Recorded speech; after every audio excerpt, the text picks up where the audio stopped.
నామమున అందరికీ వందనాలు. సాధారణంగా అయితే ఈ పాట 8 చరణాలు ఉంటుంది. కానీ మన సమయాభావాన్ని బట్టి మొదటి 2 చరణాలు, ఈ మూడవ చరణంగా పేర్కొనబడినటువంటి ఈ చరణము చివరి చరణం అంటే 8వ చరణం. దేవుడు మరి నా ఈ యొక్క శిలువలో పలికినటువంటి 7 మాటలు ఒక్కొక్క మాట ఒక్కొక్క చరణం కింద రాయబడతా వచ్చింది. చివరిగా మనం దేవుని కొరకై ఏమిచ్చినా రుణస్థలమే అని చెప్పి చివరి చరణం రాయబడింది. మరి ఈ ఈ విధంగా రాయటానికి దేవుడు నాకెంతైనా కృప ఇచ్చినాడు. అందుకే దేవునికి వందనస్తుని. ఈ పాట స్టార్ట్ చేసుకుంటాం.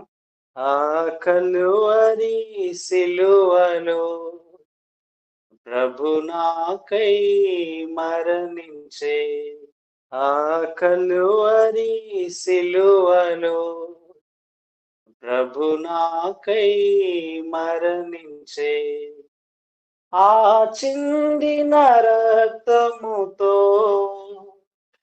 ప్రభు రక్షణనిచ్చెనుగా,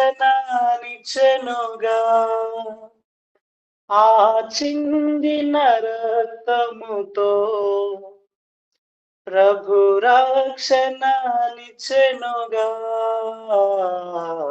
కలువరి సిలువలో ప్రభు నాకై మరణించే, ఆ కలువరి సిలువలో ప్రభు నాకై మరణించే, ఆ సిలువలో గమనించిన శత్రువును క్షమించెను, ఆ సిలువలో గమనించిన శత్రువును క్షమించెను, మనకందరికి ప్రభువే క్షమించుట నేర్పించెను, మనకందరికి ప్రభువే క్షమించుట నేర్పించెను, ఆ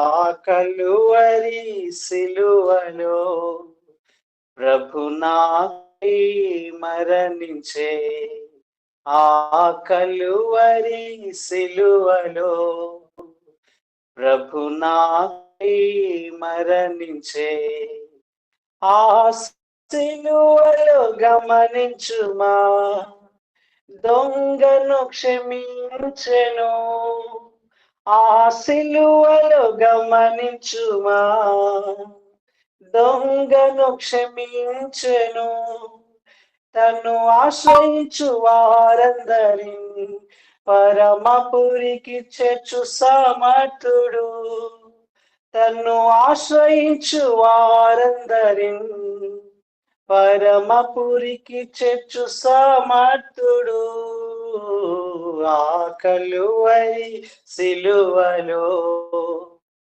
ప్రభు నాకై మరణించే, ఆ కలువరి సిలువలో ప్రభు నాకై మరణించే, ఓ ప్రియమైన స్నేహితుడా ప్రభు నిన్నెంతో ప్రేమించెను, ఓ ప్రియమైన స్నేహితుడా ప్రభు నన్నెంతో ప్రేమించెను, నా జీవితమంతయును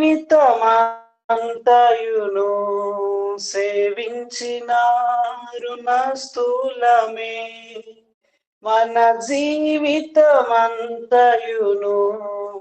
సేవించిన రుణస్థూలమే, ఆ కలువరి సిలువలో ప్రభు నాకై మరణించే, ఆ కలువరి సిలువలో ప్రభు నాకై మరణించే, ఆ చిందిన రక్తముతో ప్రభు రక్షణనిచ్చెనుగా,